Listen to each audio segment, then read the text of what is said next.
Hello everyone, Mrs. Andre here. Today we're going to do one of my favorite projects, and that is weaving. Now weaving is a different type of art that usually is done with paper, which is what we're going to be doing today, or sometimes yarn, or sometimes different threads or fabrics. And it's the idea of taking something, running one direction, so horizontally, and going under, over, to lock it into place. And this is usually how fabrics are made for clothing, blankets, socks. This is a very simple idea for a lot of things to make one thread strong and something we can use together. So I like doing this in art class because it's really good hand-eye coordination. It's good to practice your hand moving and what you're looking at and how things are moving and changing. So this is a really good practice for that. So even though it's not a traditional drawing or painting or clay or anything like that, it's really good to practice scissor skills, hand-eye coordination, and making some really interesting type of art that we might not do otherwise. All right. So for this project, you're going to need a few things. We are going to stick with paper to keep it kind of simple. So if you could find at least one color paper and a different color for making your pieces to weave through. I'm going to talk about how to get this piece of paper ready for you guys at home. But otherwise, if you have a lot of colors, you're more than welcome to use lots of colorful paper. Otherwise, I've seen people carefully cut out magazines or newspapers because they weren't reading them anymore, or they were done reading them, and they cut those up to make strips of weaving bits. So that's an option too. All right, even a phone book if you have those around. So before you start chopping anything up though, make sure you ask. All right, so you're going to need paper, and like I said, you're going to be doing some cutting, so you're going to need scissors today.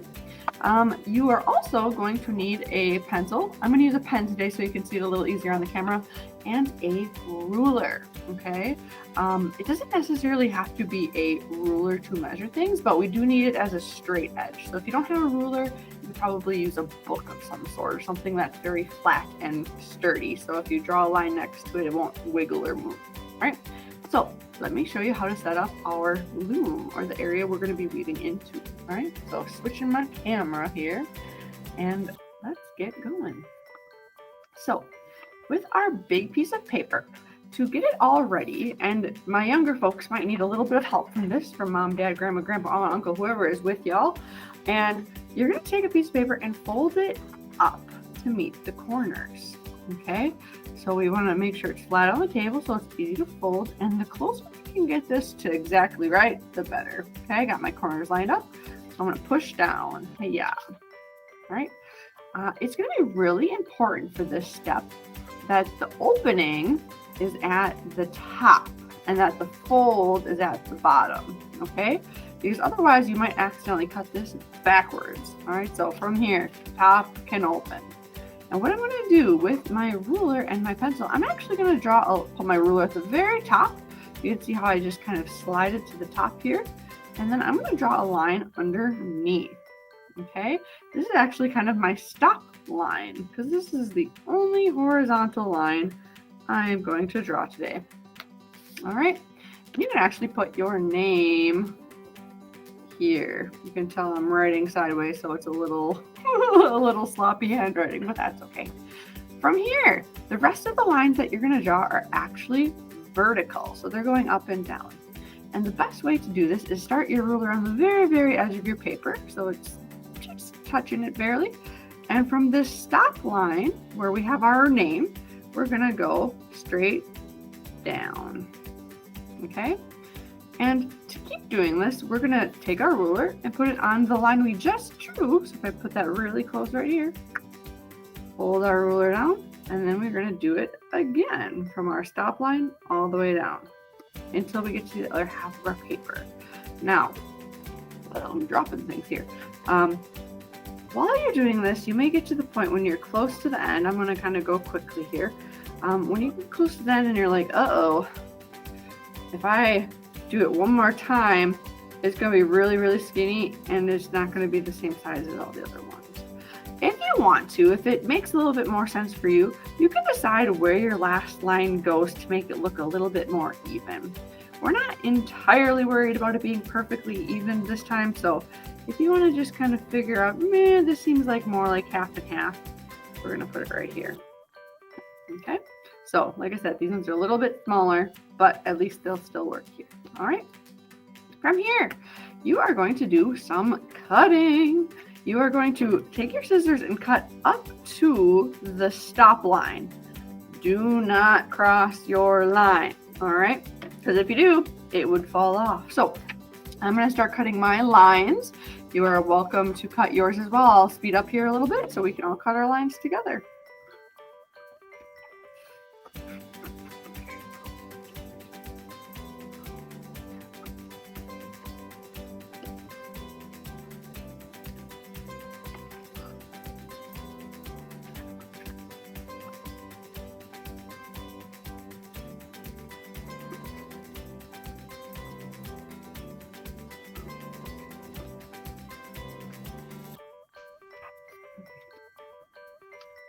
All right, so we've cut all of our lines that we drew. So when we're all done, if we open it up now, which is what we're all going to do, kind of flatten it back in the middle, you can see we have all of these openings to put our paper for weaving. All right, now I'm going to switch the camera back for just a second. I got to tell you, I've done this for many, many years, and I will tell you it is tricky to do this for my kindergarten and first grade friends because we don't usually practice cutting really straight lines for that long. So this is really good practice. So if they are a little jaggedy or a little crooked, that's okay. This is really good practice. So it does not need to be perfect here. All right.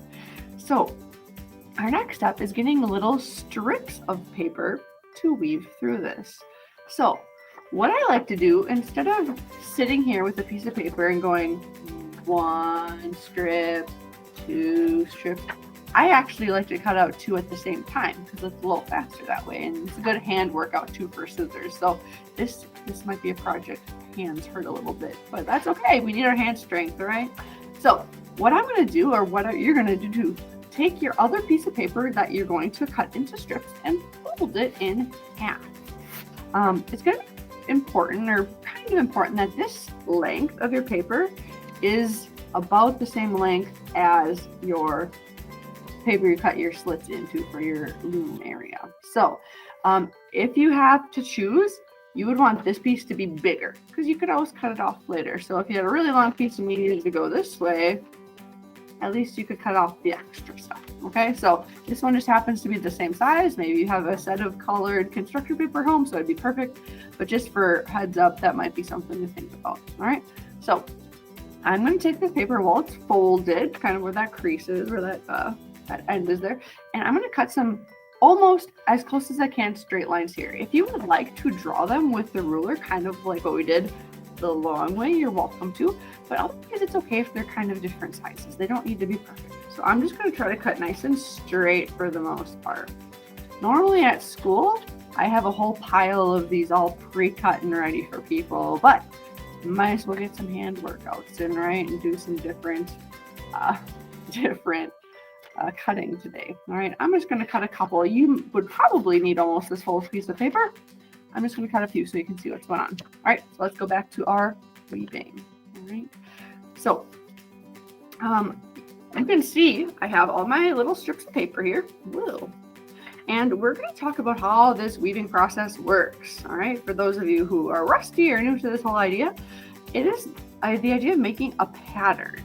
So you're going to have your little strip of paper, and you're going to start on one end, and you're going to go over one of these pieces, and then you go under the next one. So you can see I hid my green piece here, and then I pick it up and I go over the next one, and then I go under. And this is why sometimes this gets a little tricky for my younger folks who have never done this before, because you have to move paper without trying to rip it. You have to take your time.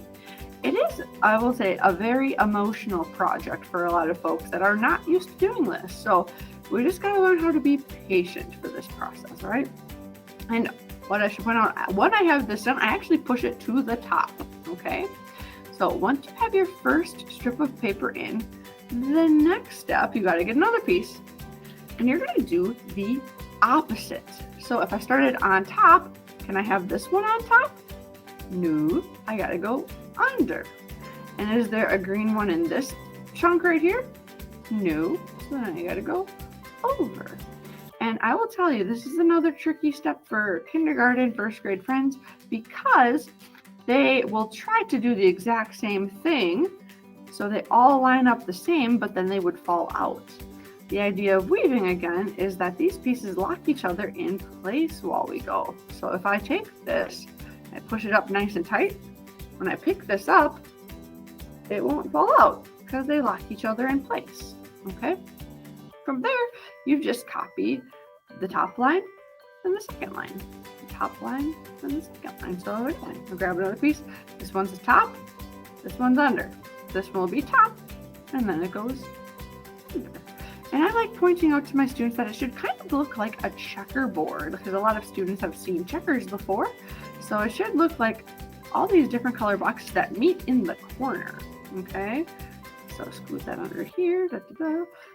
So again, it's where they meet in the corners here. They don't actually touch colors otherwise, all right? So switch back here to finish up. The goal here is to get this whole thing as full as you can get it, okay? You might have a little bit of wiggle room at the bottom because you didn't have a really thin piece. That's okay, but we want to fill most of it. If you're worried about the pieces falling out, like I said, these should stay in place for the most part because they're locking each other in. But if you want to, like, say it's super done and you don't have to worry about anything, sometimes I will go through and I'll put a little dot of glue or glue stick on the backs of the end ones and stick it so they won't fall out ever again, okay?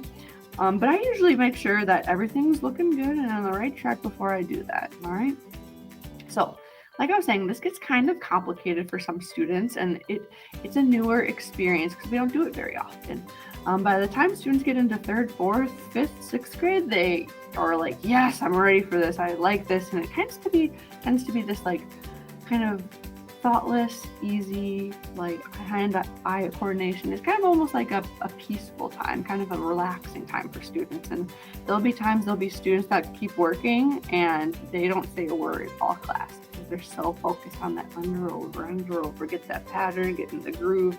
So eventually we all hopefully will get to that point. And the weaving projects we usually do from school start really simple, doing things like this, to eventually, instead of cutting vertical lines, we'll cut diagonal lines to make it look like three-dimensional, kind of optical illusion art, to even doing circular weaving. So we grow this talent as we go through school, but it is, when we start out with this kind of method with our younger folks, it does get a little tricky. So just take a deep breath. It's gonna be okay. Depending on the class and the year and how things are going, this project can be 1 class long, 2 classes, maybe even 3 classes. So I'll give you updates as to whether or not we're still working on weaving. If we get to that next week and we're still doing it, I'll let you know. Otherwise, I'll post the next project when we're all done. Okay? If you have any questions, comments, concerns, anything you're interested in, just let me know. All right? Happy creating!